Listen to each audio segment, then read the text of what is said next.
नमः संस्कृताय।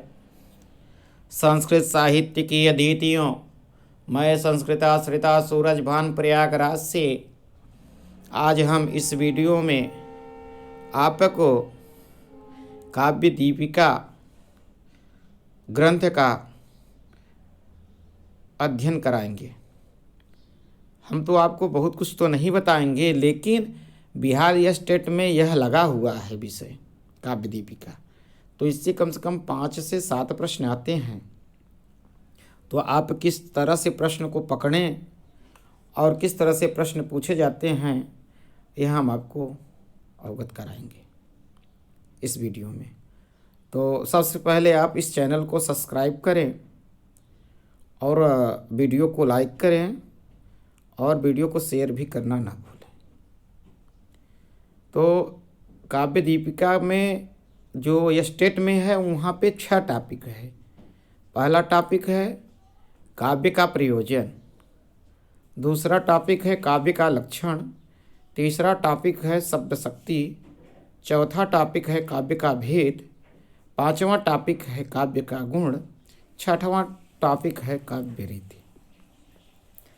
तो कुल मिलाकर के श्री कांतिचंद भट्टाचार्य काव्य दीपिका ग्रंथ लिखते हैं, लेकिन एक बहुत बड़ी विशेषता है, इनका यहाँ कुछ भी स्वयं का मत नहीं है, एक भी पंक्ति इनकी नहीं है। लेकिन जिन जिन लेखकों की पंक्ति अच्छी लगी, उनकी पंक्ति लेकर के इन्होंने काव्य दीपिका ग्रंथ लिख डाला। जैसे काव्य का प्रयोजन है, प्रथम शिखा में काव्य दीपिका में आचार्य मम्मट का इन्होंने ग्रहण करके लिखा है। काव्य का जो लक्षण है, प्रथम शिखा में दंडी का लेकर इन्होंने ग्रहण किया है। शब्द शक्ति द्वितीय शिखा में, दूसरे शिखा में ये आचार्य विश्वनाथ की ज़्यादातर पंक्तियाँ उनकी हैं। काव्य का भेद जो है वह तृतीय शिखा में अर्थात तीसरे में है, तो आचार्य विश्वनाथ का इन्होंने ग्रहण किया है। काव्य का गुण षष्ठम अर्थात 6वें शिखा में आचार्य मम्मट का इन्होंने ग्रहण किया है। काव्य रीति सप्तम शिखा में है, जो आचार्य विश्वनाथ का इन्होंने ग्रहण किया है। आपसे प्रश्न यह पूछ सकता है परीक्षा में कि काव्य का प्रयोजन श्री कांतिचंद्र भट्टाचार्य ने किसका ग्रहण किया है। ऑप्शन में आ जाएगा दंडी, विश्वनाथ, मम्मट, उपयुक्त में से कोई नहीं या सर्वे। तो आपको काव्य का प्रयोजन पूछ रहा है तो मम्मट करेंगे। इसी तरह काव्य का लक्षण पूछेगा तो दंडी करेंगे। शब्द शक्ति पूछेगा तो ज़्यादातर विश्वनाथ की पंक्ति उन्होंने ग्रहण किया तो विश्वनाथ करेंगे। काव्य का भेद है तो आचार्य विश्वनाथ का है। काव्य का गुण है तो मम्मट का है। काव्य की रीति है तो विश्वनाथ का। अच्छा, तो प्रश्न आपके यहीं बन जाते हैं सामान्य। तो आपको यह ध्यान देना होगा, इनका जो सिर्फ इनका वृत्ति भाग है और इनका कारिका नहीं है। कारिका अन्य लेखकों की है, जैसे मम्मट का है, विश्वनाथ का है, दंडी का है। यहाँ पे 6 टॉपिक में 3 ही लोग मिलते हैं। मम्मट का आपको मिल जाएगा काव्य का प्रयोजन, और मम्मट का मिल जाएगा आपका काव्य का गुण, और दंडी का सिर्फ एक है काव्य का लक्षण। उन्होंने काव्य का लक्षण ग्रहण किया है श्री कांतिचंद भट्टाचार्य ने। और विश्वनाथ का शब्द शक्ति, और विश्वनाथ का काव्य भेद, और विश्वनाथ का काव्य रीति उन्होंने ग्रहण किया है। यही है 6 टॉपिक। तो आइए हम देखते हैं कि इन्होंने काव्य दीपिका किस लिए लिखा है। मंगलाचरण है। आपसे यह भी पूछ सकते हैं कि काव्य दीपिका में जो मंगलाचरण है, इसमें किसकी स्तुति की गई है, तो आप कहेंगे सरस्वती की स्तुति किया गया है। पूछेंगे किस छंद में, तो आप बता देंगे कि अनुष्टुप छंद में। अनुष्टुप छंद में प्रत्येक पाद में 4 चरण होते हैं कुल मिलाकर। प्रत्येक चरण में 8 वर्ण, तो 4 चरण होते हैं, तो 8 गुणे 4 32। इतना तो आपसे गणित बनती होगी। आइए देखते हैं। मातरम हृदये ध्यात्वा विशदाम्बुजवासिनी।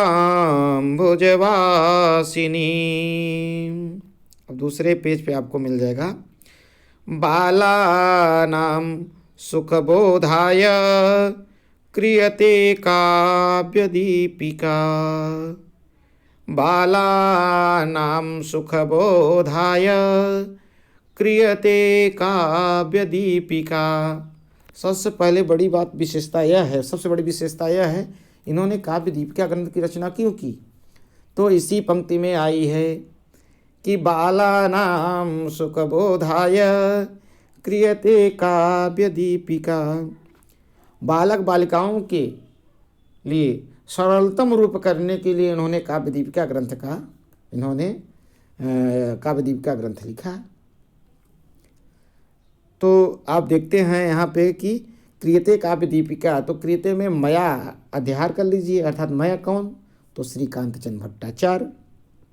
मया क्रियते काव्य दीपिका, मया माने मेरे द्वारा, अर्थात श्रीकांत चंद्र भट्टाचार्य कहते हैं मेरे द्वारा काव्य दीपिका ग्रंथ बनाता हूँ, अर्थात करता हूँ, लिखता हूँ। तो किस लिए? तो बाला नाम सुखबोधाय, बालक बालिकाओं के सुखबोधाय, सुख का बोध कराने के लिए, अर्थात सरलतम रूप दिखाने के लिए। तो पहली पंक्ति में इन्होंने कहा है, आप देखेंगे, मातरम हृदये ध्यात्वा विशदाम्बुजवासिनीम। आप अन्वय करेंगे तो विशदाम्बुजवासिनीम मातरम हृदये ध्यात्वा। विशदाम्बुजवासिनीम का मतलब होता है खिले हुए कमलों में वास करने वाली। तो खिले हुए कमलों में वास कौन करती है? माँ सरस्वती करती हैं। मातरम अर्थात माता का, हृदय माने हृदय में, ध्यात्मा माने ध्यान करके इन्होंने काव्य दीपिका ग्रंथ लिखा। कौन लिखा? तो श्रीकांत चंद्र भट्टाचार्य ने लिखा। आपसे प्रश्न एक बनता है कि श्रीकांत चंद्र भट्टाचार्य ने अपने मंगलाचरण में, अर्थात काव्य दीपिका के मंगलाचरण में किस देवता या किस देवी की स्तुति की है? तो सरस्वती की स्तुति की है। किस छंद में? तो अनुष्टुप छंद में। अब आप देखेंगे प्रथम शिखा में ही काव्य का प्रयोजन है। ये देखिए, ये देख लीजिए आर्या छंद में है, और ये देख लीजिए किसका ग्रहण किए हुए? मम्मट का। किस छंद में है? तो आर्या छंद में है। काव्यम यशसेर्थ कृते व्यवहार विदेशी वेतर छतई सद्यः परनिवृत्तये कांता समेतयोपदेश युजे। आप यहाँ पर देखेंगे शिवेतर, शिवेतर छतये। आप शिवेतर छतये मत करिएगा, नहीं तो सब अनिष्ट हो जाएगा। तो उन्होंने कहा कि हम काव्य की प्रयोजन में मम्मट की पंक्तियों का ग्रहण करते हैं। कौन? तो श्रीकांत चंद्र भट्टाचार्य। श्रीकांत चंद्र भट्टाचार्य का हम नाम क्यों ले रहे हैं बार बार? कि आपको याद हो जाए, इसलिए कि पूछ लेगा कि काव्य दीपिका ग्रंथ किसने लिखा है, तो आप बोल देंगे श्रीकांत चंद्र भट्टाचार्य ने लिखा है। तो किस लिए लिखा है? तो कहते हैं काव्यम यशसेर्थ कृते व्यवहार विदेशी वेतर छतई सद्यः परनिवृत्तये कांता सम्मेतयोपदेश युजे। सबसे बड़ी विशेषता यह है उन्होंने काव्य किस लिए लिखा है। तो कहते हैं यश से 4 के पावर 1 अर्थात चतुर्थी विभक्ति एक वचन, अर्थ कृति चतुर्थी विभक्ति एक वचन, व्यवहार विधि चतुर्थी विभक्ति एक वचन, शिवेतर छतये चतुर्थी विभक्ति एक वचन, और सद्य परनिवृत्तये, परनिवृत्तये में भी चतुर्थी का एक वचन है, कांता सम्मितयोपदेश युजे इसमें भी चतुर्थी का एक वचन है, इसलिए काव्य करते हैं। तो कहते हैं काव्यम यशसेर्थ कृते व्यवहार विदेशी वेतर छतये सद्यः परनिवृत्तये कांता सम्मितयोपदेश युजे। आप देखेंगे एक है यश के लिए, अर्थ के लिए, व्यवहार के लिए शिवेतर छतये 4 हो गया, और सद्य परनिवृत्तये 5 हो गया, और 6ठा है कांता सम्मितयोपदेश युजे। आपसे इसमें यह पूछेगा सबसे मुख्य प्रयोजन कौन सा है, तो आप बोल देंगे कि सद्य परनिवृत्तये। 6 प्रयोजनों में सबसे मुख्य प्रयोजन सद्य परनिवृत्तये है। तो काव्यम यशसेर्थ कृते व्यवहार विदेशी वेतर छतये सद्य परनिवृत्तये कांता सम्मितयोपदेश युजे।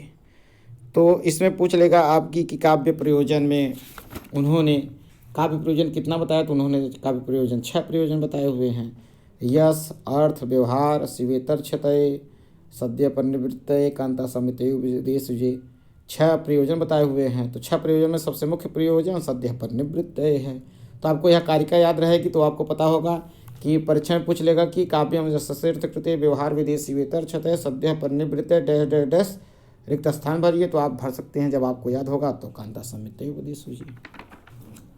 तो काव्य किस लिए किए हैं श्रीकांत चंद्र भट्टाचार्य ने, तो कहते हैं ये मम्मट की पंक्ति है, आपको ध्यान होना चाहिए, इन्होंने मम्मट का ही ग्रहण किया है। तो उन्होंने कहा कि यश से, यश प्राप्ति के लिए आपको वृत्ति भाग में मिलेगा कालिदासादि नाम इव यशः। कहें कालिदासादि, आदि क्यों कह दिया, तो कहें कालिदास, भारवी, भास, माघ आदि के समान यश के लिए हमने काव्य की रचना की। फिर उन्होंने कहा कि अर्थकृते, अर्थकृते मतलब धन प्राप्ति के लिए। यदि आप काव्य करेंगे, आपको काव्य करना आ रहा है, आप एक अच्छी पुस्तक लिख देंगे तो वह पुस्तक बिकेगी तो आपको धन मिलेगा।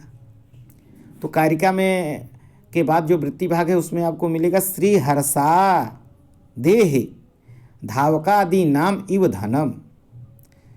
धावक नामक कवि अर्थात रत्नावली के जो हैं श्री हर्ष को दे दिया, धन प्राप्त किया। उन्होंने रत्नावली ग्रंथ लिख दिया, उन्होंने उससे धन कमाया, तो यह भी अर्थकृत्य हो गया। फिर कहते हैं व्यवहार विधि, व्यवहार ज्ञान के लिए, व्यवहार विधि व्यवहार ज्ञान के लिए राजादिगतः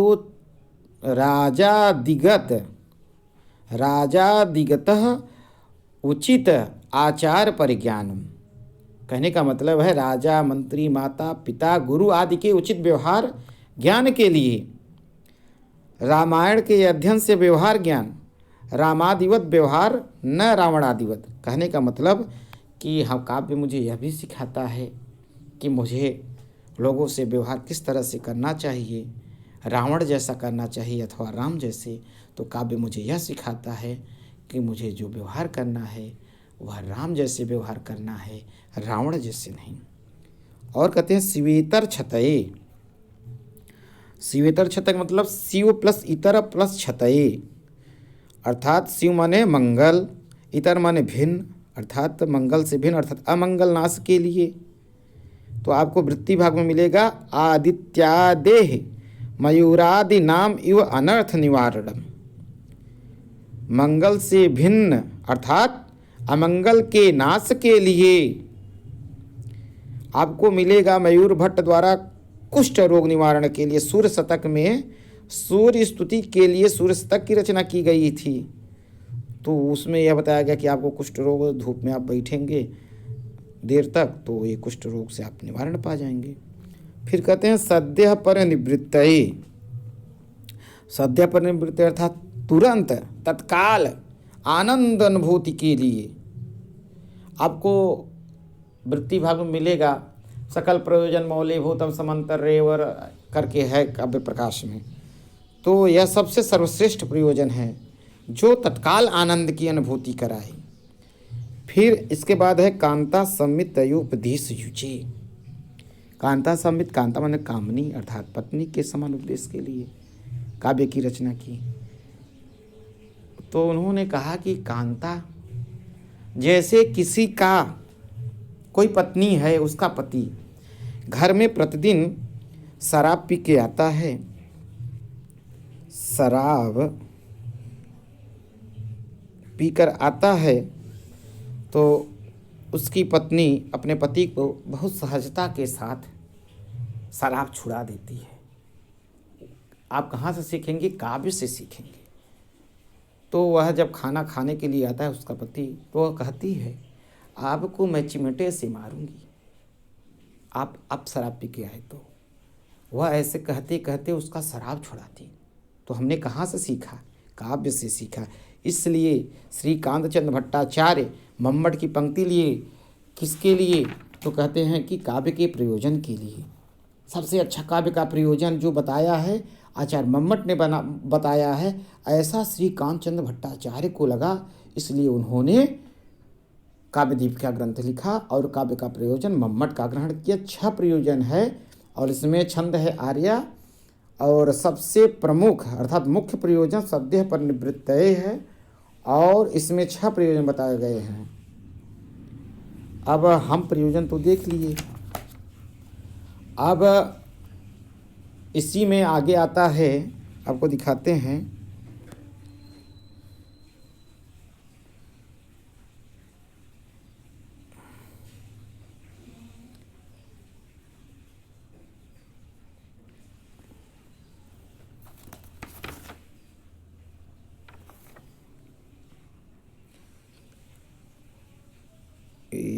इसी में है, आपको दिखाते हैं। ये आपसे पूछ लेगा कि जो काव्य का लक्षण है, दंडी का इन्होंने लिया है, काव्य का प्रयोजन मम्मट का, लेकिन इन्होंने दंडी का क्या लिया, काव्य का लक्षण। काव्य का लक्षण सबसे अच्छा दंडी ने लिखा, ऐसा श्री कांतचंद्र भट्टाचार्य मानते हैं, तो उन्होंने अपने काव्य दीपिका में दंडी का काव्य लक्षण ग्रहण करते हैं। कथ्यते काव्यम इष्टार्थ व्यवच्छिन्ना पदावली, कथ्यते काव्यम इष्टार्थ व्यवच्छिन्ना पदावली। इष्टार्थ व्यवच्छिन्ना, इष्टार्थ व्यवच्छिन्ना, इष्ट अर्थों से जो युक्त है, पदावली काव्यम कथ्यते, पदावली काव्य कहते हैं या काव्य है। तो आपसे पूछ लेगा कि श्री कांतचंद्र भट्टाचार्य ने अपने काव्य दीपिका में काव्य का जो लक्षण है किसका ग्रहण किए हैं, तो दंडी का ग्रहण किए हुए हैं। और कौन सी, जैसे पूछ लेगा कि लक्षण कौन सा है, दे दिया थोड़ा थोड़ा करके सभी का, तो आपको यह लक्षण याद होना चाहिए। कथ्यते काव्यम इष्टार्थ व्यवच्छिन्ना पदावली, इस तरह से आपको याद होना चाहिए कि दंडी ने कहा है इष्टार्थों से युक्त पदावली जो काव्य कहते हैं। यहाँ पे आप देखेंगे हिंदी में भी दिया है। काव्य का लक्षण दंडी ने कहा है, हृदयों को आप्यायित करने वाले अर्थों से युक्त पद समूह को काव्य कहते हैं। इष्ट का मतलब अलौकिक चमत्कार जनक होने के कारण सहृदय, हृदय आह्लादक जो कवि निबद्ध पदार्थ, उनसे विवच्छिन्न अलंकृत पदावली पद समुदाय को काव्य कहते हैं। क्या कहते हैं, काव्य कहते हैं। और कहते हैं तेरा शत्रु मर गया, तेरे घर पुत्र पैदा हुआ इत्यादि वाक्यों से उत्पन्न हर्ष लोकोत्तर नहीं है, अतः इन वाक्यों में काव्यत्व, इन वाक्यों में आपको दिखाते हैं, इन वाक्यों में काव्यत्व व्यवहार नहीं होता, अतः लोकोत्तर चमत्कार द्वारा सहृदय रसक के हृदयों को आकर्षित करने वाला ही वाक्य काव्य है। कहने का मतलब तेरा शत्रु मर गया, यह लौकिक है, इसलिए यहाँ इष्ट नहीं है, इसलिए यह काव्य नहीं है। यदि आपका शत्रु मरा है तो आपको खुशी हो सकती है, सबको थोड़ी होगा खुशी, इसलिए यह वाक्य काव्य नहीं हो सकता। ये वाक्य है लेकिन काव्य वाले वाक्य नहीं है, जो सहृदयों के मन को आकर्षित करे वह काव्य है। यहाँ लिखा ना, ऐसे सुंदर रूप की उत्पत्ति मानवीय स्त्री से कैसे हो सकती है, क्योंकि प्रभा से चमकती हुई ज्योति से उत्पन्न नहीं हो सकती। आपको मिलेगा यहीं पे, दिखाते हैं, ये है,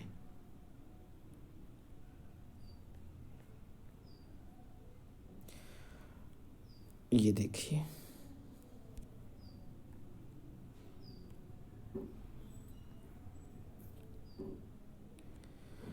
मानुषीभ्यः कथं नु स्यात् अस्य रूपस्य संभवः, न प्रभा तरलं ज्योति हृदेति वसुधा तलात्। अभिज्ञान शाकुंतलम में है, आप इसका हिंदी देखेंगे तो यहाँ दिया है, मानुषीभ्यः, ऐसे सुंदर रूप की उत्पत्ति मानवीय स्त्री से कैसे हो सकती है, क्योंकि प्रभा से चमकती हुई ज्योति पृथ्वी से उत्पन्न नहीं हो सकती।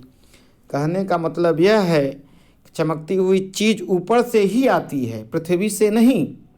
शकुंतला भी ऊपर से आई है क्योंकि इसकी मम्मी अर्थात माता भी ऊपर से हैं, मेनका।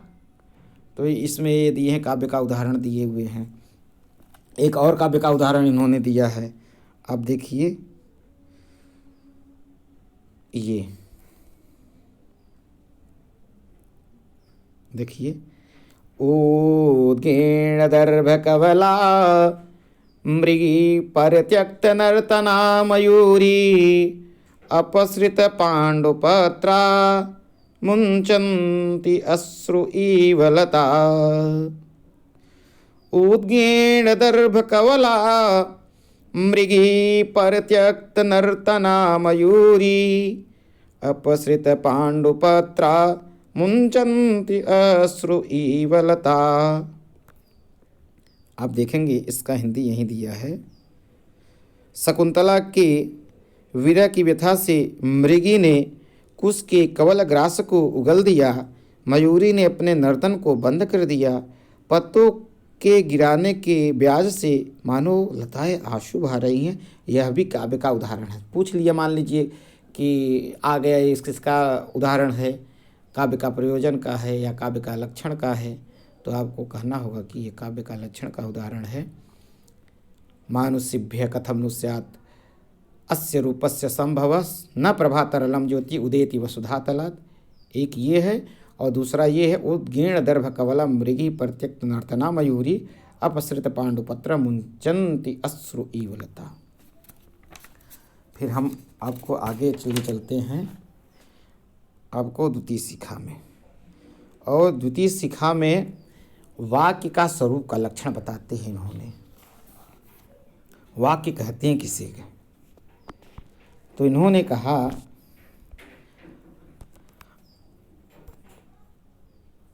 अन्वितैकार्थबोधेतु वाक्यं पद समुच्चयः।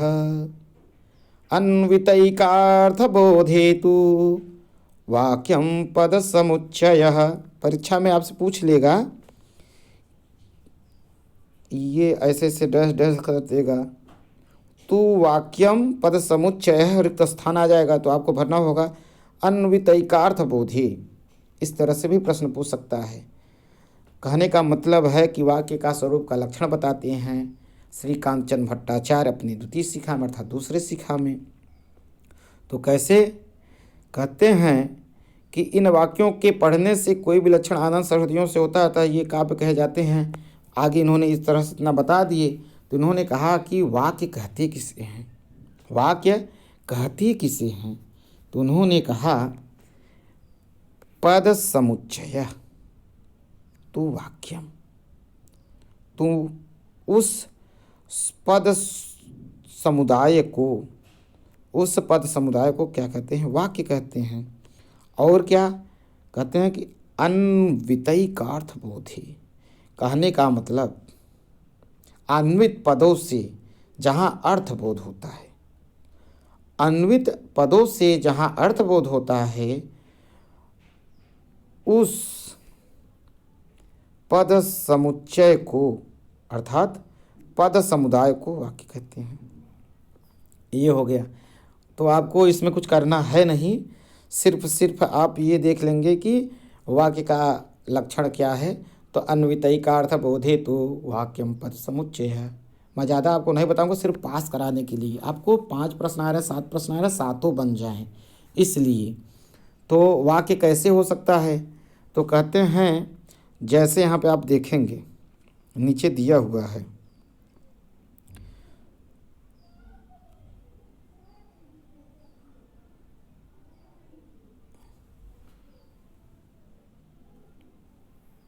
पद समुदाय कहते हैं।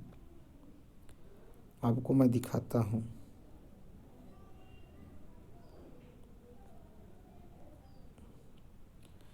यहाँ पे देखिए वाक्यों का स्वरूप कहते हैं ये।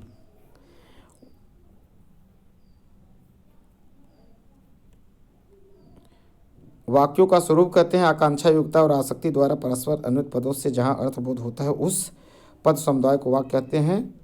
यहाँ पे है, देखिए आप, माता स्नेह से पुत्र का मुख देखती है। आपको ऊपर संस्कृत मिलेगा, जननी सुताननम सस्नेहम इच्छति, अर्थात माता स्नेह से पुत्र का मुख देखती है।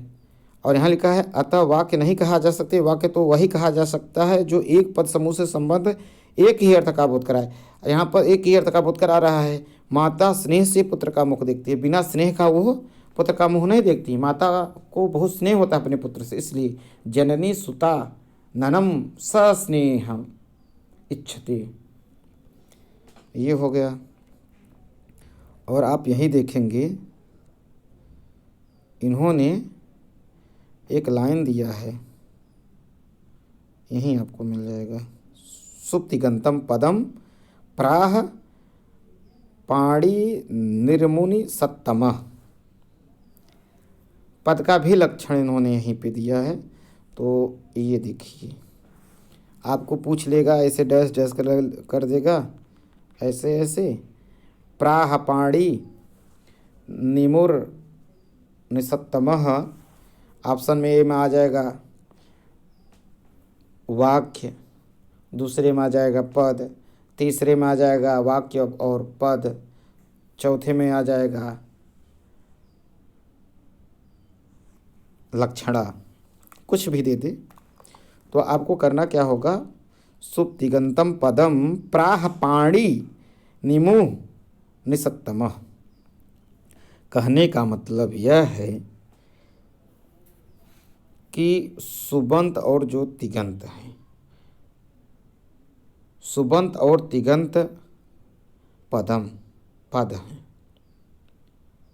जैसे ये आगे आपको मिलेगा, आप हिंदी देखेंगे आपको समझ में आ जाएगा। पद स्वरूप कहते हैं, मुनि श्रेष्ठ पाणिनि ने सुबंत और तिगंत को पद कहा है। जैसे रामः कृष्णः भगवत ईदते, ये सुप्रत्ययांत तिंग प्रत्ययांत शब्द कहे जाते हैं। तो पद किसे कहते हैं, सुप्तिगंतम पदम, आप व्याकरण में भी पढ़े होंगे। तो आपसे पूछ लेगा कि पद का लक्षण क्या है, तो आप कह देंगे सुप्तिगंतम पदम प्राह पाणी निमु निसत्तमः। वाक्य का पूछेंगे तो अन्वितैकार्थ बोधेतु वाक्यम पद समुच्चयः, यहाँ से इतना ही प्रश्न बनेगा। और आप देखेंगे आगे की तरफ जब बढ़ेंगे, यहाँ पे आएगा शब्दः पुनः त्रिविधा यथा आहमम्मट भट्टः। कहते हैं कि शब्दों का विभाग करते हैं। शब्द कितने प्रकार के हैं, शब्द तो 3 प्रकार का होता है। जैसा मम्मट ने काव्य प्रकाश में कहा है कि वाचक लाक्षणिक व्यंजक भेद से साहित्य शास्त्र में 3 प्रकार का शब्द बना। कुल मिलाकर के आपको कहना क्या है, तो आपसे जैसे पूछ लेगा परीक्षा में शब्द के कितने प्रकार हैं, शब्द के 3 प्रकार हैं, वाचक लाक्षणिक व्यंजक। आपको पूछ लेगा वाचक का लक्षण क्या है, वाचक का लक्षण बताएंगे साक्षात संकेतितम यो अर्थम अधिधत्ते सा वाचक है।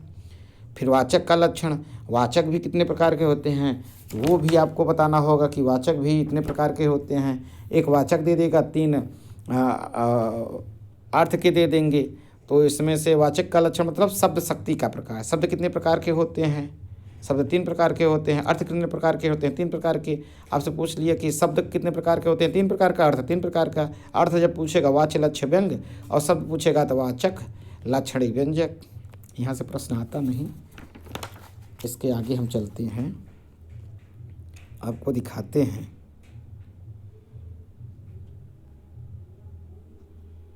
जो पूछेगा परीक्षा में, ये देखिए आ गया। ये क्या है आप जानते हैं, यह लक्षणा का लक्षण है। आचार्य विश्वनाथ, आगे देखिए ये लिखा हुआ है। तो आप लक्षणा का आपसे पूछ लेगा कि लक्षणा का लक्षण क्या है, तो आप कहेंगे मुख्यार्थबाधे तद्युक्तो ययान्योर्थः प्रतीयते रूढ़े प्रयोजनाद्वासौ लक्षणा शक्ति अर्पिता। देखिए अर्पिता, लक्षणा अर्पिता, लक्षणा को अर्पिता शक्ति अर्पिता शक्ति किसको कहा जाता है, तो लक्षणा को कहा जाता है। आपसे पूछ लेगा परीक्षा में लक्षणा का दूसरा नाम क्या है, तो अर्पिता शक्ति। क्या नाम है? अर्पिता शक्ति। कहते हैं कि मुख्यार्थ बाधे तद योगी, कुल मिलाकर के मुख्यार्थ का बाध हो और तद युक्ते मुख्यार्थ से युक्त हो। यया अर्थ प्रतीयते, लक्षणा द्वारा जिस अर्थ की प्रतीति हो, जिस अर्थ की प्रतीति हो अर्थात दूसरे अर्थ की प्रतीति हो। रूढ़े प्रयोजनात् वा असौ लक्षणा शक्ति अर्पिता। रूढ़े अथवा प्रयोजन, असौ कहें रूढ़ अथवा प्रयोजन से दो प्रकार से बताया जाएगा। लक्षणा का भी और उपादान लक्षणा का भी आगे बताया जाएगा। हमेशा ऋण अथवा प्रयोजनवती से ही होगा। लक्षणा शक्ति ही अर्पिता। कहते हैं जो लक्षणा है उसे हम अर्पिता शक्ति के भी नाम से जानते हैं। लक्षणा शक्ति को अर्पिता क्रिया भी कहा गया है। जैसे यहाँ पे पूछ लेगा कि लक्षणा का लक्षण क्या है, तो आपको कहना होगा, ये भी प्रश्न बन सकता है कि आचार्य श्रीकांत चंद्र भट्टाचार्य ने अपने काव्य दीपिका में लक्षणा का लक्षण किस लेखक का ग्रहण किया, तो आपको कहना होगा विश्वनाथ का। पंक्ति भी पूछ लेगा कौन सा है, तो आप कहेंगे मुख्यार्थ बाधे तद्युक्तो अन्योर्थ प्रतीयते रूढ़े प्रयोजनात् वायसौ लक्षणा शक्ति अर्पिता। मुख्यार्थ बाधे तद्युक्तो यया अन्यः अर्थः प्रतीयते रूढ़े प्रयोजनात् वा असौ लक्षणा शक्ति ही अर्पिता। और आपसे यहीं पर प्रश्न पूछेगा जैसे कि रूढ़ि का कौन सा उदाहरण है, प्रयोजन कौन सा है, तो आपको रूढ़ि में कहा उपादान लक्षणा का अलग होता है, रूढ़ प्रयोजन और लक्षण लक्षणा का उपादान आगे आ गया, उसको भी बताएंगे। लक्षण लक्षणा का जो रूढ़ से है और प्रयोजनवती से है उसको भी देखेंगे। लक्षण लक्षणा का एक नाम क्या होता है आप जानते हैं? जहत स्वार्था लक्षणा भी कहते हैं। एक प्रश्न यहाँ से भी बनेगा कि लक्षण लक्षणा को और किस नाम से जानते हैं, तो जहत स्वार्था लक्षणा के नाम से जानते हैं। और उपादान लक्षणा को किससे, तो अजहत स्वार्था लक्षणा के नाम से जानते हैं। तो इतना आप यहाँ पर देखिए, फिर आपको आगे दिखाता हूँ। आपसे यह भी प्रश्न बनेगा लक्षणावृत्ति या अर्थ, लक्षणावृत्ति द्वारा अर्थबोधक शब्द क्या कहलाता है, तो लाक्षणिक कहलाता है। और फिर प्रश्न बन सकता है लक्षणा द्वारा बोध्य अर्थ कहलाता है, तो लक्ष्य कहलाता है। मुख्यार्थ के बाद होने पर किस अर्थ का बोध होता है, तो लक्ष्य अर्थ का बोध होता है। ये भी आपको देखना होगा। ऋण का अर्थ प्रसिद्ध अर्थ जो हो, आपको देखिए मिल जाएगा उदाहरण ये इसी का, ये है देखिए, ये किसका उदाहरण आप जानते हैं? लक्षण का, अर्थात एक रूढ़ि का होगा एक प्रयोजन का होगा। रूढ़ि लक्षणा का जो उदाहरण है वह कलिंगः साहसिका है। यह भी आपसे पूछेगा, ऊपर दिया हुआ है कलिंगः साहसिकः, अर्थात कलिंग देश साहसिक नहीं है बल्कि कलिंग में रहने वाले साहसिक हैं। यहाँ जो अर्थ आया है वह रूढ़ अर्थात प्रसिद्धि अर्थ में आया है। और जो लक्षण प्रयोजनवती का है वह उदाहरण है उपकृतम बहुतत्र किमुच्यते सुजनता प्रथिता भवता परम। उपकृतम बहुतत्र किमुच्यते सुजनता प्रथिता भवता परम विदधति ईदृशम एव सदा सखे सुखितम आस्वततः सरदाम सतम। कुल मिला के आप देखेंगे यहाँ पे हिंदी वाला है, आपको समझ में आ जाएगा कि उपकृतम, ये देखिए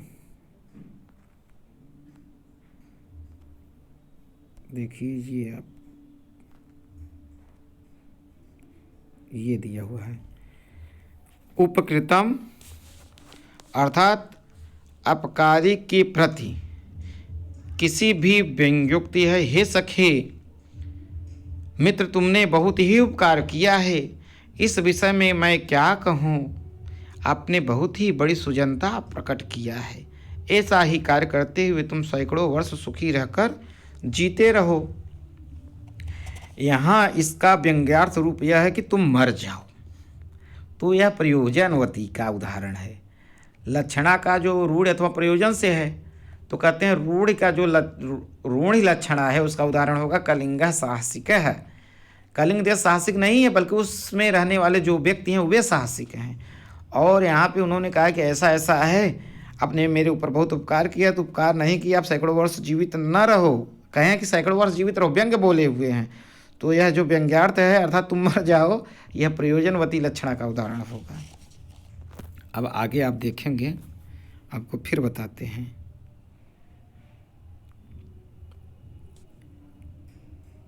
ये फिर आ गया, ये देखिए, ये उपादान लक्षणा का लक्षण है। इसे अजहत स्वार्था लक्षणा भी कहते हैं।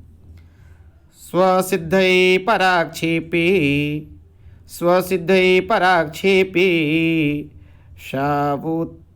सा, यहाँ पे जो है आप देखेंगे स्वसिद्धये पराक्षेपे सावुपादान लक्षणा। स्वसिद्धये, अब उपादान लक्षणा के लक्षण कहते हैं अपने अर्थ का बोध कराने के लिए जहाँ पर दूसरे पद का आक्षेप किया जाए वह उपादान लक्षणा कहते हैं। जैसे कहते हैं, यहाँ इसका उदाहरण भी मिलेगा आपको। यष्टयः प्रविशन्ति, भाले घुस रहे हैं। भाले स्वतः नहीं घुसते, भाले घुसाए जाते हैं। तो आपको याद करना होगा कि उपादान लक्षणा का लक्षण क्या है। स्वसिद्धे पराक्षेपे सा उपादान लक्षणा, और उपादान लक्षणा को अजहत स्वार्था लक्षणा भी कहते हैं। इसका आपसे उदाहरण पूछेगा कौन सा है, तो यष्टयः प्रविशन्ति, भाले घुस रहे हैं। आगे आप देखिए, इसी में ये आ गया, यह है लक्षण लक्षणा का लक्षण। कहते हैं परार्थ मात्र बोधे तु भवेत् लक्षण लक्षणा। कहते हैं जो लक्षणा वाक्य के अन्वय बोध के लिए स्वार्थ का परित्याग करके भी परार्थ का बोध करावे वह लक्षण लक्षणा कही जाती है। सर्वथा अपने स्वार्थ का परित्याग करके अर्थ बोधन कराने वाली लक्षणा लक्षण लक्षणा कहलाती है, इसलिए इसे जहत स्वार्था लक्षणा भी कहते हैं। इसे जो लक्षण लक्षणा है इसे आप देखेंगे इधर है, आप हिंदी देखिए, ये देखिए, ये जो लक्षणा वाक्य अन्वय बोध के लिए स्वार्थ का परित्याग करके भी पदार्थ का बोध करावे वह लक्षण लक्षणा कही जाती है। सर्वथा अपने स्वार्थ का परित्याग करके अर्थ बोधन कराने वाली लक्षणा लक्षणा कही जाती है, इसलिए इसे जहत स्वार्था लक्षण। आपसे पूछ लेगा कि लक्षण लक्षणा का अपर नाम क्या है, जहत स्वार्था लक्षण, उपादान का जहत स्वार्था। वही वाला उदाहरण आपको मिलेगा उपकृतम तत्र वाला करके, जो नहीं है, उपकृतम बहुतत्व किमुच्यते सुजंता प्रत्ता भवता पदम परम विदधति दृश्यमेव सदा सखे सुखित मास्व ततः सरदाम सतम। अब फिर आप आगे देखेंगे, इसमें आपको दिखाते हैं यहाँ पे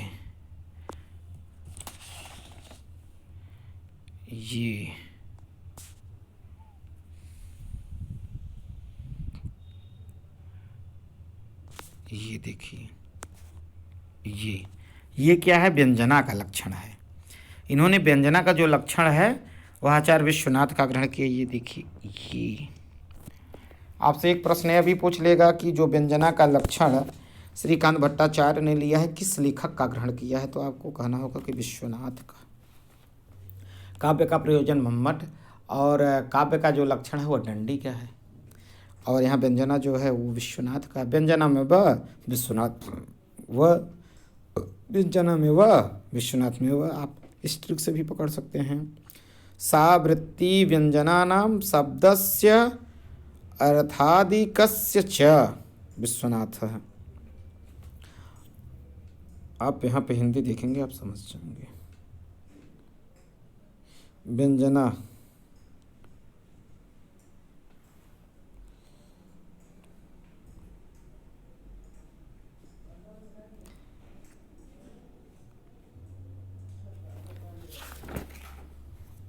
ये इधर देखिए,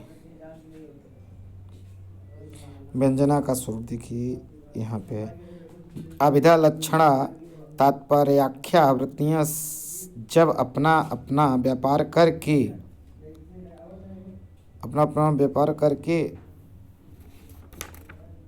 विश्रांत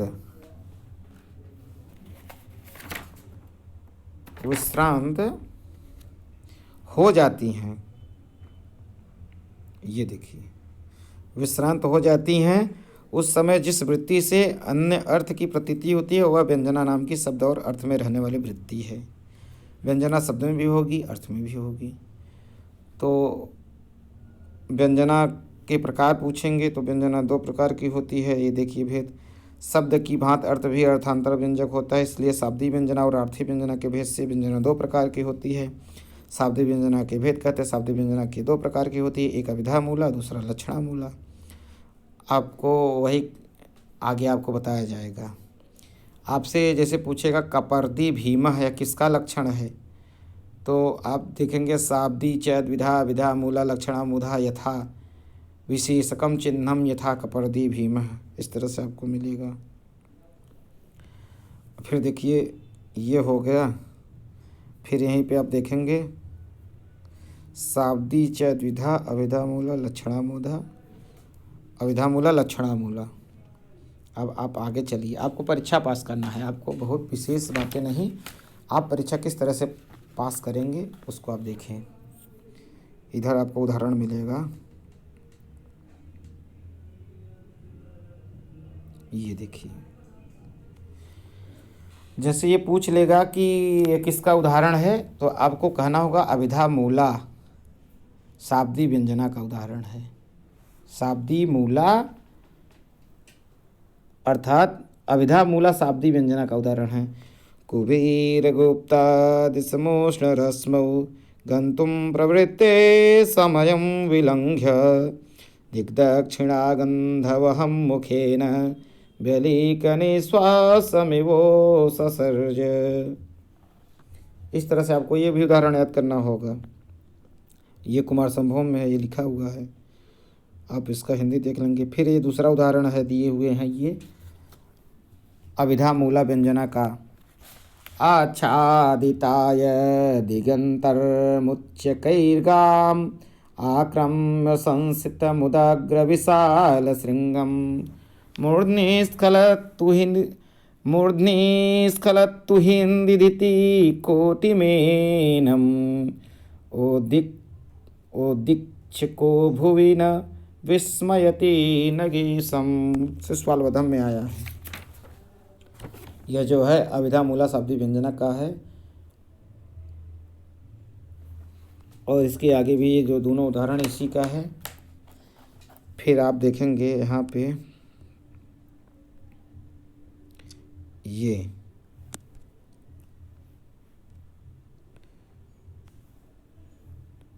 आप देखिए, ये है लक्षणा मूला शाब्दी व्यंजना का लक्षण। लक्षणोपास्यते यस्य कृते तत्तु प्रयोजनं ह्यया प्रत्यायति सा स्यात् व्यंजना लक्षणाश्रया। लक्षणा मूला शाब्दी व्यंजना का लक्षण है। इसका उदाहरण मिलेगा गंगायाम घोषः। आपसे यही पूछेगा कि गंगायाम घोषः किसका उदाहरण है, तो आपको कह देना होगा लक्षणा मूला शाब्दी व्यंजना का जो है उदाहरण है गंगायाम घोषः। तो गंगायाम घोष का मतलब ये है कि गंगा में घोष की बस्ती है, अर्थात गंगा में अहिरों की बस्ती है। तो अहिरों के पास ज़्यादा जानवर रहते थे, तो वो गंगा के किनारे रहते थे, उनको जल की आवश्यकता होती थी जानवरों को पिलाने के लिए।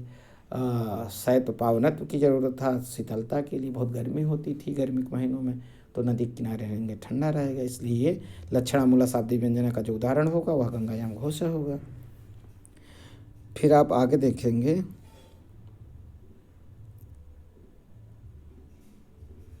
ये आ गया, ये आर्थी व्यंजना का लक्षण है। ये विश्वनाथ का मत चल रहा है, आप देख लीजिए यहाँ पे है। वक्त्रिबोधप्यवाक्यानां काको चेष्टादिकस्य च वैशिष्ट्याद् अन्यमर्थं या बोधये सार्थ संभवा। विश्वनाथ का है। इसका भी आपसे पूछेगा कि इसका उदाहरण क्या है, तो आप देखिए इधर दिया हुआ है, आपसे उदाहरण ही पूछेगा कौन किसका है। तथा भूतां दृष्ट्वा नृपसदसि पाञ्चालतनयां वने व्याघ्यै सार्धं सुचिरमुसितं वल्कलधरै विराटस्यावासे स्थितमनुचितारम्भनिभृतं गुरुखेदं खिन्ने मयि भजति नाद्यापि कुरुषु। वेद संहारम में कहा गया है, यह आर्थिक व्यंजना का उदाहरण है। इस श्लोक को भीम ने कहा है। अब आप आगे देखिए, यहाँ पर सब दिखाते हैं कि व्यंजना देखिए कितने भेद होते हैं। शाब्दिक व्यंजना, आर्थिक व्यंजना, शाब्दिक व्यंजना के अभिधा मूला और लक्षणा मूला, फिर आर्थी के वक्त्र बोधव्य वाक्य का कुचेष्टा आदि वाच्य आदि वैशिष्ट बोधक अनेक विधि। देखिए यहाँ पे दिया है, आपसे पूछेगा उदाहरण किसका है। अभिधा मूला शाब्दिक व्यंजना का उदाहरण दिया है कुबेर गुप्ता मित्यादि करके जो है। लक्षणा मूला शाब्दिक व्यंजना का गंगायाम घोष है। फिर देखिए आर्थी के वक्तृ वाक्य वैशिष्ट और बोध्य वैशिष्ट से गतोस्तमर्क करके एक जो उदाहरण दिया है। काको वैशिष्टि तथा भूता मित्यादि करके उदाहरण दिया है। चेष्टा वैशिष्टि, तो इसका उदाहरण है एता वन मात्र स्तनिका इत्यादि। इस तरह से है, बहुत इम्पॉर्टेंट है। अब आप देखिएंगे तृतीय शिखा, ये देखिए तृतीय शिखा आ गया। तो इसमें क्या है, तृतीय शिखा में काव्य के भेद हैं। तो आप कहते हैं ध्वन्यादि, देखिए ध्वन्यादि भेदेन काव्यस्य भेद त्रयम् आह। काव्यम ध्वनि गुणीभूत व्यंग्यम चित्रम इति त्रिधा। कहते हैं कुल मिलाकर कहते हैं कि जो काव्य के जो भेद हैं वो 3 प्रकार के हैं। कौन कौन से हैं, तो उत्तम काव्य है, मध्यम काव्य है, अधम काव्य है। उत्तम काव्य को ध्वनि काव्य, मध्यम काव्य को गुणीभूत व्यंग, अधम काव्य को और कहते हैं चित्र काव्य। तो आप देख लीजिए, काव्य का लक्षण दंडी का लिया है और काव्य का भेद विश्वनाथ का। इतना ध्यान रहना चाहिए। काव्य का प्रयोजन किसका है, तो मम्मट का है। काव्य का जो लक्षण है वो आचार्य दंडी का इन्होंने लिया है। काव्य का जो भेद है आचार्य विश्वनाथ का इन्होंने लिया। कौन, श्री कांतिचंद भट्टाचार्य। श्री कांतिचंद भट्टाचार्य का नाम क्यों ले रहे हैं बार बार, क्योंकि इसके लेखक कौन हैं, काव्य दीपिका के लेखक कार हैं। देखिए आप ध्वनि के जब भेद देखेंगे तो ध्वनि के सबसे पहले अविवक्षित वाच्य होगा, फिर विवक्षितान परवाच्य होगा। अविवक्षित वाच्य के 2 भेद होंगे, अर्थांतर संक्रमित वाच्य और अत्यंत तिरस्कृत वाच्य। फिर विवक्षितान्य परवाच्य के 2 भेद होंगे, असंलक्ष्य क्रम व्यंग और संलक्ष्य क्रम व्यंग। असंलक्ष्य क्रम व्यंग के 8 भेद हैं, रस भाव, रसाभास, भावाभास, भाव शांति, भावोदय, भाव संधि, भाव सबलता। यह सब आपको आगे मिलेगा। तो आपको मैं दिखाता हूँ कि ध्वनि काव्य कहते किसे हैं और ध्वनि का और क्या नाम है। ध्वनि का उत्तम नाम है उत्तम काव्य। तो आप देखिए, वाचातिशयनी व्यंगे, वाचातिशयनी व्यंगे ध्वनि तद काव्यम उत्तमम। तोड़ लीजिए, वाचा अतिशयनी व्यंगे ध्वनि तद काव्यमोत्तमम। वाच्य अतिशायनी कहने का मतलब है तद काव्यम उत्तमम। तत् माने वह काव्य उत्तम काव्य है। तो कौन सा उत्तम काव्य है, कहते हैं ध्वनि ही। ध्वनि काव्य को हम उत्तम काव्य कहते हैं। तो कहते हैं ध्वनि काव्य कहते किसे हैं, कहते हैं वाच्य अतिशायनी। वाच्य की अपेक्षा, जहाँ वाच्य की अपेक्षा व्यंग अधिक चमत्कार हो वह ध्वनि काव्य है। ध्वनि काव्य को उत्तम काव्य कहते हैं। फिर से मैं आपको बता दे रहा हूँ, काव्य का जो प्रयोजन है वह मम्मट का है, काव्य का जो लक्षण है वह दंडी का है, लेकिन जो काव्य का भेद है वह आचार्य विश्वनाथ का है। आपको बार बार बता रहे हैं, यहाँ से एक प्रश्न आएगा।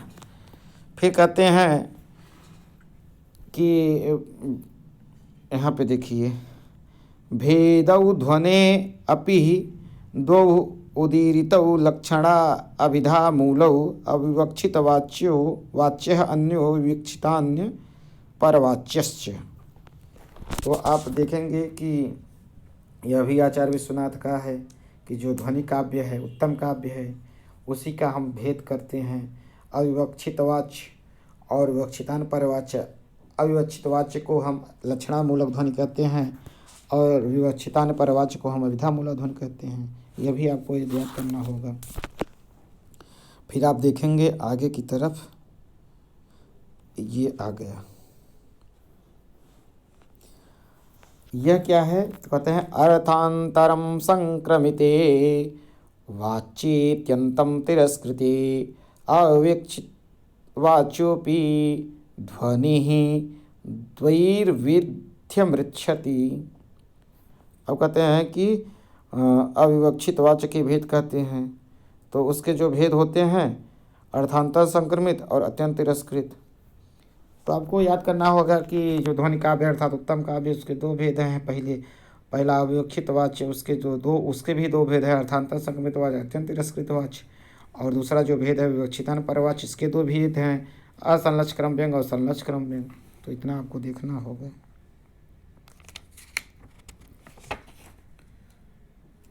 आप देखिए, अर्थांतर संक्रमित वाच्य का लक्षण आगे दिया हुआ है।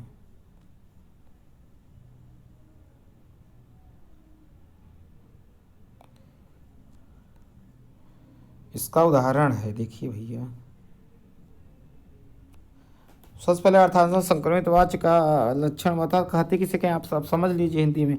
जहाँ शब्द का मुख्य अर्थ स्वयं अनुपयोगी होने के कारण अपने विशेष स्वरूप अर्थांतर में परिणत हो जाता है, वह अर्थांतर संक्रमित वाच्य कहलाता है। कुल मिलाकर समान अर्थ को त्याग कर विशेष अर्थ का जो बोध करता है उसे अर्थांतर संक्रमित कहते हैं।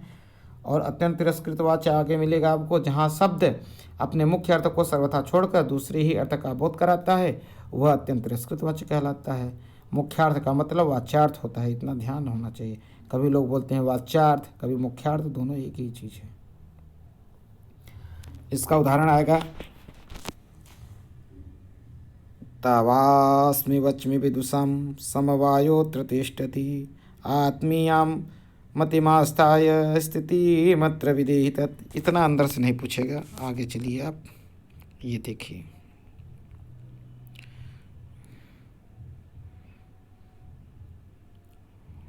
ये देखिए आ गया, विवक्षितश्चा अन्य परम वाच्यम यत्र परस्तु सह। ये मम्मट है कि यहीं बीच में ले लिए हैं कि विवक्षितान परवाच्य जो है ध्वनि, अर्थात इसे अभिधामूलक ध्वनि भी कहते हैं। एक पहला जो है ध्वनि का जो भेद है वह अविवक्षित वाच्य है, दूसरा विवक्षितान परवाच्य है। अविवक्षित वाच्य को लक्षणामूला और विवक्षितान परवाच्य को अभिधामूला कहते हैं। ये आपको ध्यान होना चाहिए। इसका आपको देखेंगे, इसका हिंदी यहीं नीचे दिया हुआ है। जो अत्यंत तिरस्कृत वाच्य है वो हो गया। फिर उसके बाद यहाँ पे है, आप देखिए, विवक्षितान परवाच्य के लक्षण ये है।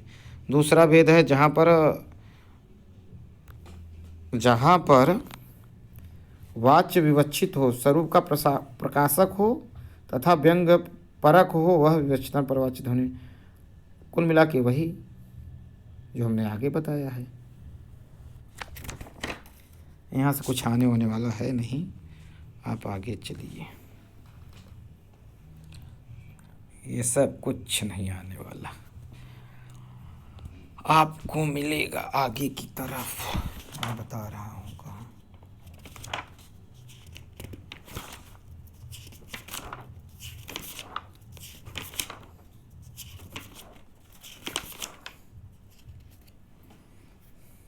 आपको मिलेगा आगे की तरफ।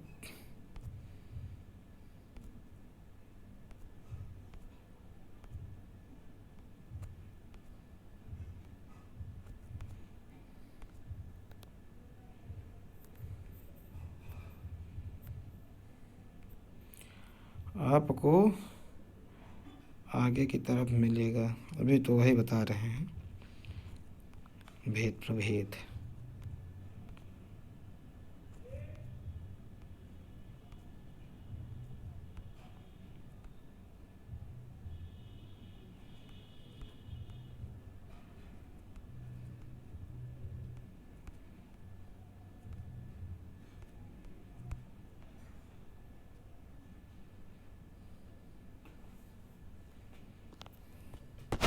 ये देखिए, उत्तम काव्य हो गया था,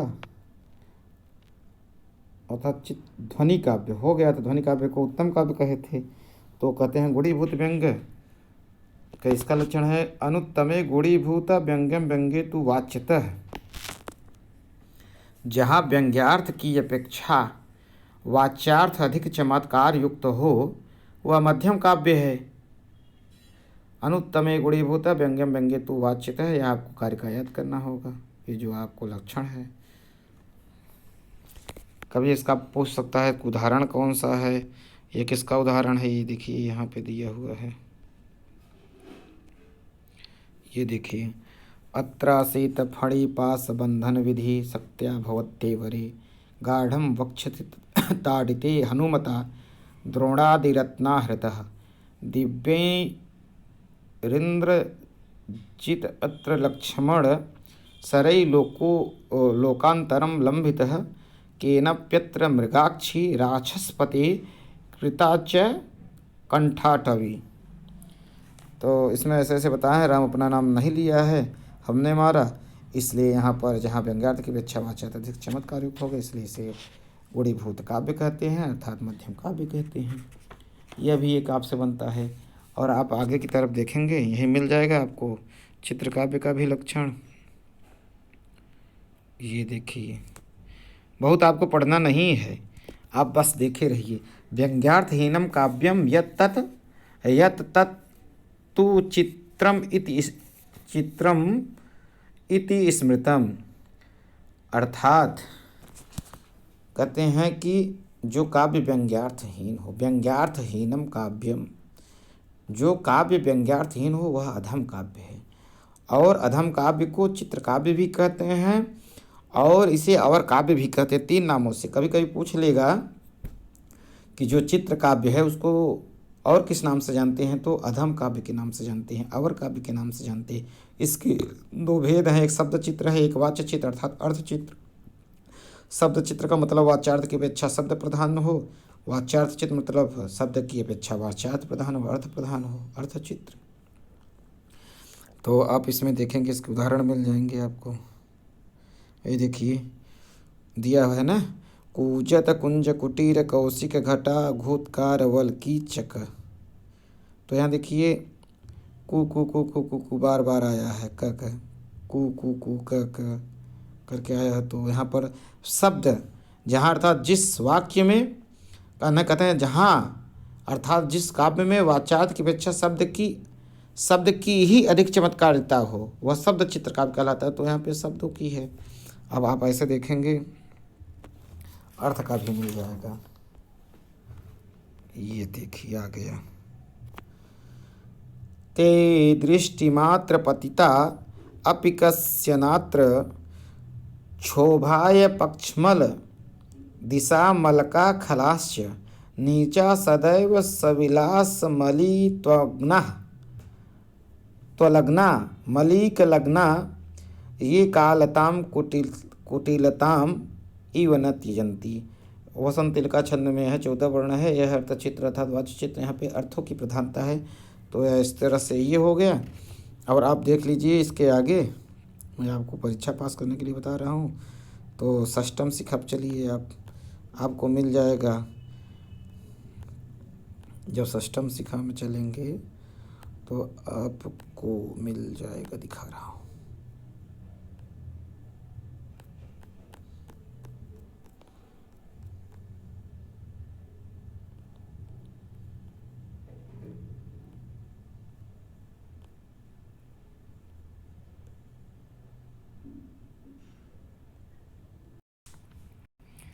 ये देखिए षष्टम शिखा में मिल गया कि जैसे हमने कहा था आपको कि इसमें 6 टॉपिक है। काव्य का प्रयोजन हमने आपको प्रथम शिखा में बता दिया, काव्य का लक्षण भी प्रथम शिखा में बता दिया, दंडी का था।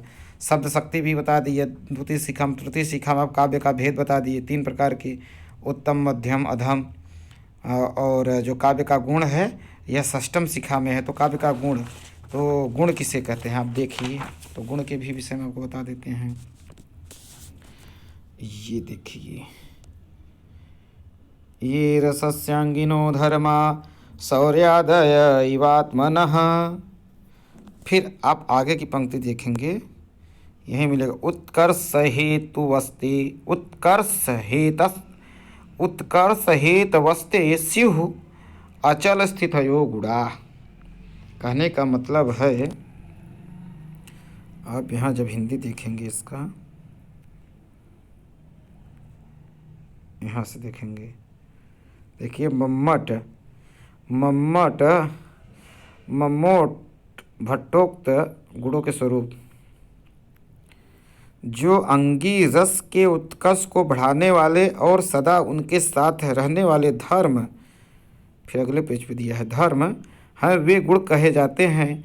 जैसे शौर्यादय आत्मा की उत्कर्ष को बढ़ाने वाले होते हैं, अतः जैसे शौर्यादि गुण आत्मा के गुण हैं, आकार शरीर के नहीं, वैसे माधुर्यादि गुण रस के धर्म है, वर्णों के नहीं।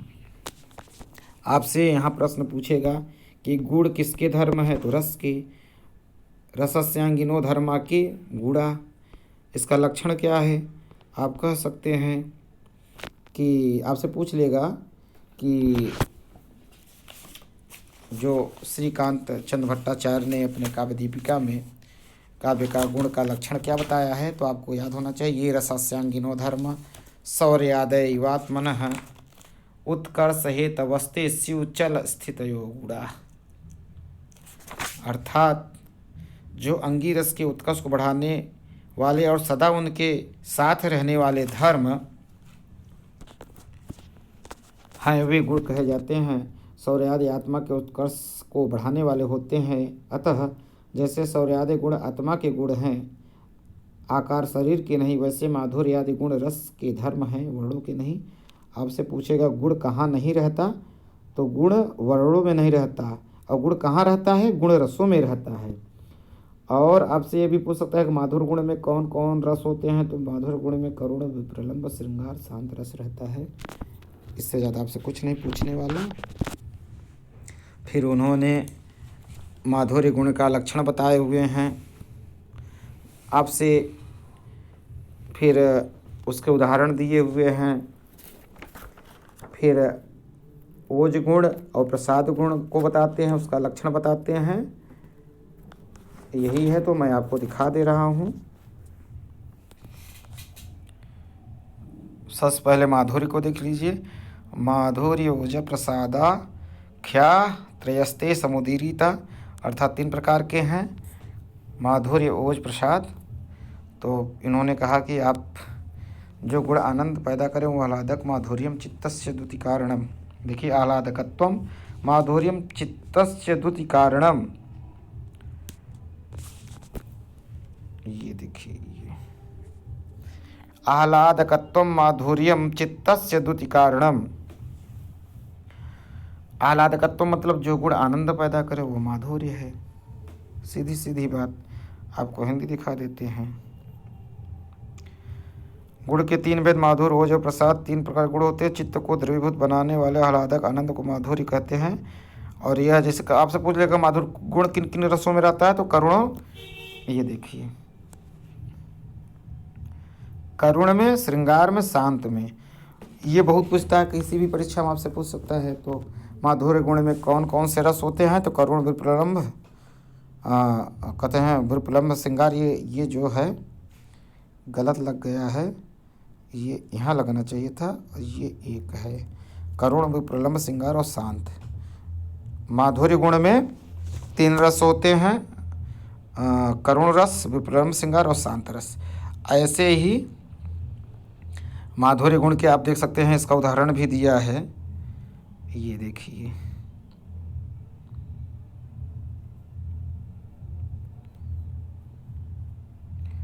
यही मिल जाएगा आपको।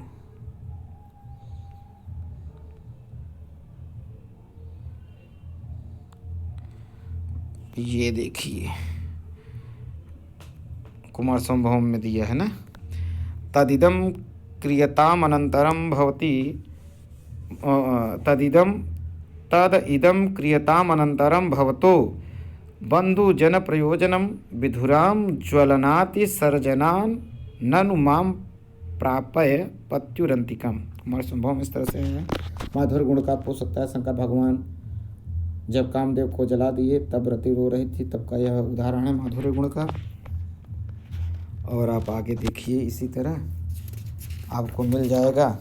आपको माधुर्य गुण में आपने देख लिया कि करुण रस है, विप्रलंब श्रृंगार है और शांत रस है। यह भी पूछ सकता है कि माधुर्य गुण में कौन से रस होते हैं, तो करुण विप्रलंब श्रृंगार रस होते हैं।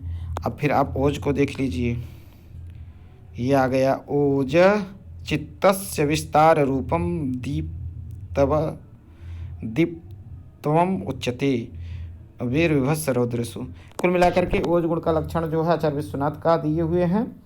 और ओज चित्तस्य विस्तार रूपम दीप्तवम उच्यते। ओज का मतलब तेज धार जहाँ हो। तो आपसे ये भी पूछेगा कि ओज गुण में कौन कौन से रस होते हैं, तो वीर विभत्स रौद्र। और माधुर्य में कौन कौन से रहते हैं, करुण विप्रलंब श्रृंगार और शांत। इसी तरह आप एक और देख लीजिए। आप परीक्षा पास करिए, आप बहुत विद्वान मत बनिए, ज्ञान मत झाड़िए, सिर्फ आप जो है परीक्षा में आप अच्छे नंबर लाइए, सिलेक्शन पाइए। ये देखिए माधुर्य हो गया, ओज हो गया, और प्रसाद देखिए। कथन स प्रसादः समस्तेषु रसेषु रचनासु च शब्दः तद्व्यंजकः अर्थबोधकः श्रुति मात्रतः। कुल कहने का मतलब प्रसाद गुण कहाँ होता है, सुनो अर्थ आ जाए।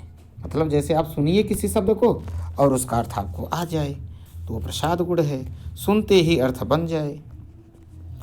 कौन सा गुण सभी रसों व रचनाओं में पाया जाता है, तो प्रसाद गुण। आप ध्यान दीजिए, आप बहुत पंक्तियों पे मत जाइए, आप प्रश्नों पर जाइए कि आपसे पूछ सकता है कौन सा गुण सभी रसों व रचनाओं में पाया जाता है, तो प्रसाद गुण, क्योंकि हिंदी में ही पूछेगा आपको स्टेट में। अर्थात जहाँ कोई गुण नहीं वहाँ प्रसाद गुण होता है, जहाँ कोई गुण नहीं है वहाँ प्रसाद गुण होता है। एक इसका उदाहरण मिलता है आपको, ये देखिए। गृहिणी सचिवः सखी मिथ प्रीशिष्या ललिते कला विधौ करुणाविमुखेन मृत्युना हरता त्वं वद किं न मे हृतम्। किसी की पत्नी मर गई है, रो रहे हैं, वही उदाहरण है कि जब तुम चली गई तो सब कुछ चला गया, तुम ही मेरी पूजा, तुम ही मेरी मंदिर, तुम ही मेरी देवता, अर्थात सब कुछ तुम्हें कहते हैं कि। और इसमें कुछ अब है नहीं। माधुर्य को बता दिए, ओज को बता दिए, प्रसाद को बता दिए। तो माधुर्य में 3 रस हैं, याद करना होगा आपको, करुण विप्रलंब श्रृंगार और शांत रस। और ओज गुण में 3 रस हैं, वीर विभत्स रौद्र, जहाँ तेजी से बोला जाए, धाड़ के साथ बोला जाए। प्रसाद गुण वहाँ हो, सुनते ही अर्थ बन जाए। कौन सा गुण सभी रसों व रचनाओं में पाया जाता है, प्रसाद गुण। अर्थात जहाँ कोई गुण नहीं होगा वहाँ प्रसाद होगा। आप अब देखिएगा सप्तम शिखा में थोड़ी सी बात, सप्तम शिखा में एक है, सप्तम शिखा में आपको मिलेगा, काव्य रीति विश्वनाथ का है, इन्होंने पंक्ति ग्रहण किया है। अब देखिए सप्तम शिखा में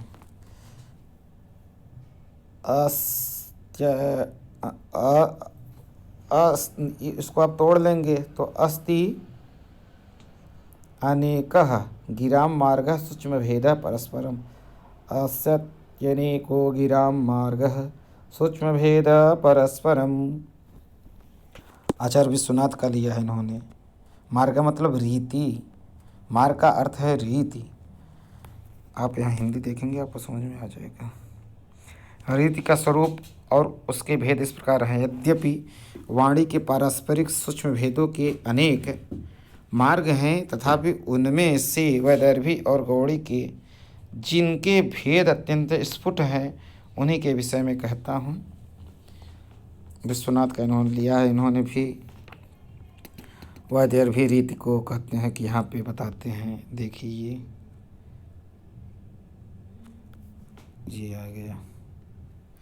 कहते हैं कि माधुर्य व्यंजकई वर्णौ रचना ललितात्मिका अवृत्ति अल्पवृत्तिर्वा वैदर्भी रीति इष्यते।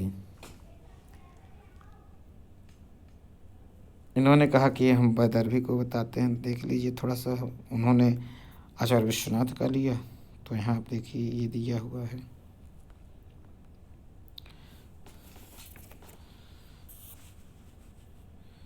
और